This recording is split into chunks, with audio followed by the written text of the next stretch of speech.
So in class on Friday, I showed the class, I gave the class some ideas about how to use different tools that we've learned in conjunction with each other. So I'm going to use transparency, and I'm going to use the gradient tool, and I'm going to use the draw inside tool. There are lots of other tools at your disposal, but the subject matter of what I'm talking about right now is making things look, for lack of a better word, real. All right, so I've got this, found this photograph of a green bottle for my reference, and I drew one to kind of match it. And I guess I could have, I could have traced it if I wanted to. You can see that mine is a little wonky, but we'll call that good enough to be going on with. I certainly could cut this thing down the middle and use the reflect tool. Here.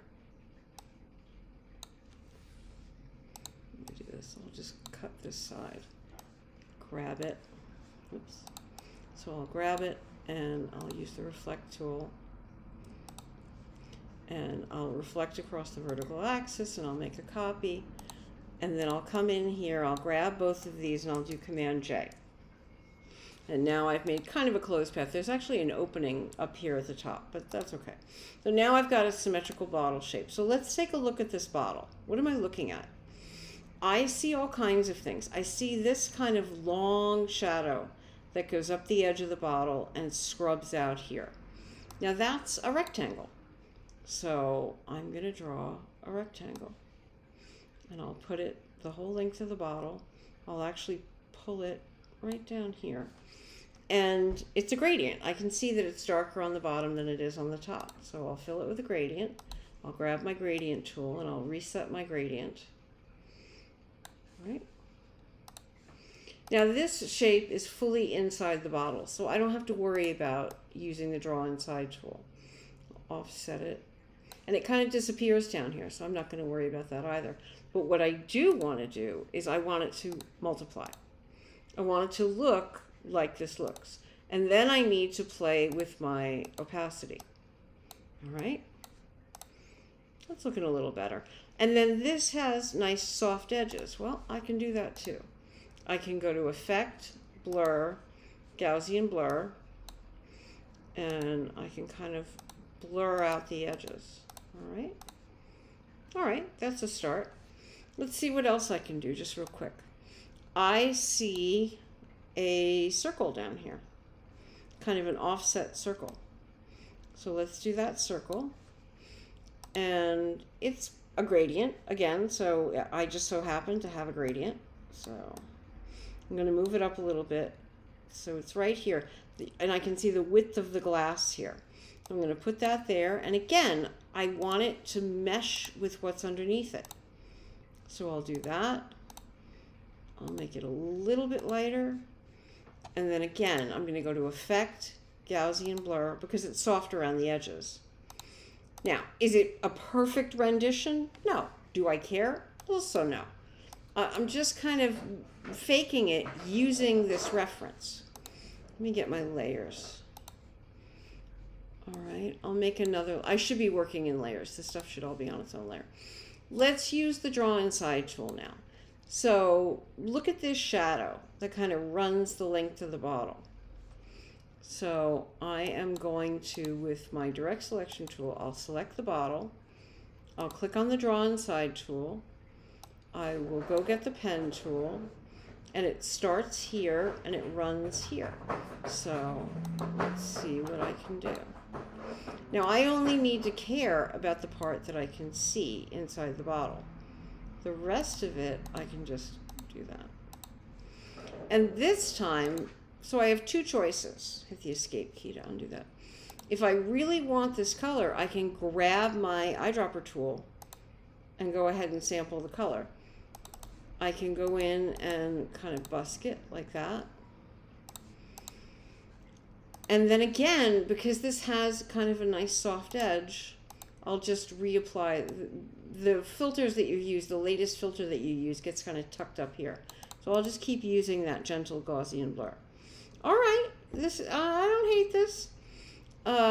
I can do this line up here. Let's see, it's a little bit offset, so I can do that. I could do this in pieces, or I can do it all at once, but I can do this. Sorry, my cat is playing with her toy. Let me zoom in so I can see what I'm doing. I'm going to change this now to a dark color so I can see what I'm doing. So here's this, right?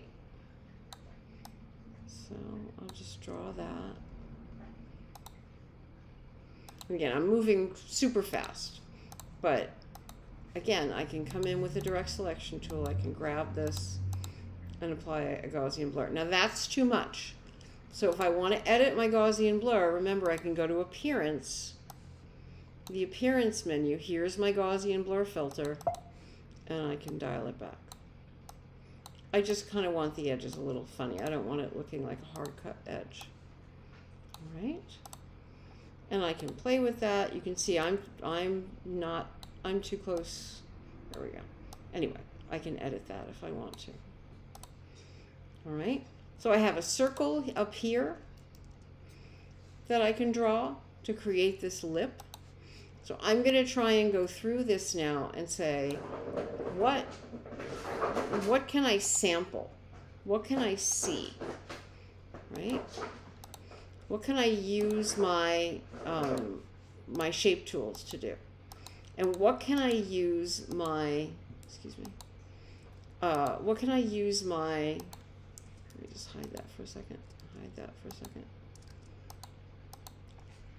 What can I use my Pathfinder tool to create? If I have a bunch of shapes that go together, how can I use my Pathfinder tool? Let me get that circle there, and I'm going to go straight up so I get a lighter color.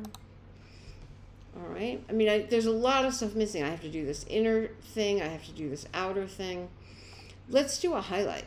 Let's work in the opposite direction. There's this very bright highlight that's happening right here. There's a bunch of highlights. Oops, sorry. So there's this shape here that I'll need to draw. But also there's this highlight here. So I think what I'm going to do, I think I'll kind of draw that shape very roughly. And I'm going to fill it with white. Okay. And I think it's a gradient. I think it starts out darker over here and lighter over here. Watch what I do though. I'm going to go to Effect, and I am just going to blur the heck out of this thing. All right. And I think it looks kind of good in the middle. So rather than use a gradient, if I want this sharp edge, I'm going to put this over here for 1 second, and I'm going to draw this shape. Let me get this shape in here.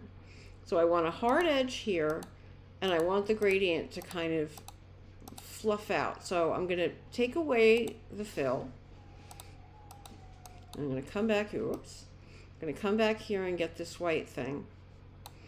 I'm going to grab the shape that I just drew. Tough to find. There we go. And I'm going to hit my draw inside, and I'm going to grab this, and I'm going to cut it. Here, I'll use the menu. So cut, and then I'll grab my shape, and I'll say paste, and then you can see where it hits the edge of that shape, it's being cut off. And then I can turn off draw inside, and I can grab the shape, and it also has a very, very slight edge to it. I can go to Gaussian blur, and this time I just want a little bit of a soft, and you can see this is too jaggedy, so I can come into Object, Path, and we talked about this, right? I can simplify this, I can smooth it out a little bit. I can make it smoother. I can make it more, look like more of what I had. See that? And I've got that. It's a little high. Now, I'm not looking for a slavish copy. I'm not suggesting that you spend all night doing this. But what I am suggesting is that in the 5 minutes or so that I have been doing this, I am starting to make the shadows and the highlights work because I'm using a real thing as my model. And the real thing is including details, levels of detail that I would never think of on my own. I could never kind of imagine this stuff if I didn't have the picture of the bottle.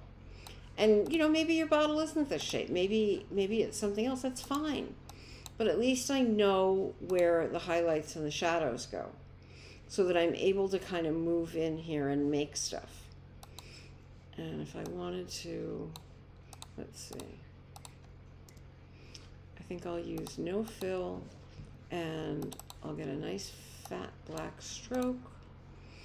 And I think I'll use the width tool to go in and add a little width to that, right? I can put that down here, kind of make it fit.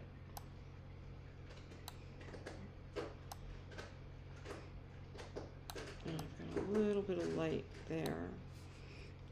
And I can play with my transparency. If I'm going to make it transparent, then I'm going to want to multiply it so that those two things work together. And then I can blur it out. All right? So you can see the differences between the real one and mine. But all I'm saying is get yourself a model and cheat and just use all of the clues that the model can give you. And at this point, it's usually not one tool. It's usually a bunch of tools working together. It's gradients, and it's blend modes, and it's blur, and it's opacity, and maybe it's a filter that you're using. You know, maybe you smooth out the paths. Maybe you use draw inside to get it to look a little bit more real. It doesn't take much. I'm really starting to get this feeling of transparency now from this thing. All right. That was basically the demo that I did on Friday. So hopefully this is helpful. If you would like to show me anything before class, please let me know. And yeah, I think that's all. I just wanted to show you what I did for the class. All right.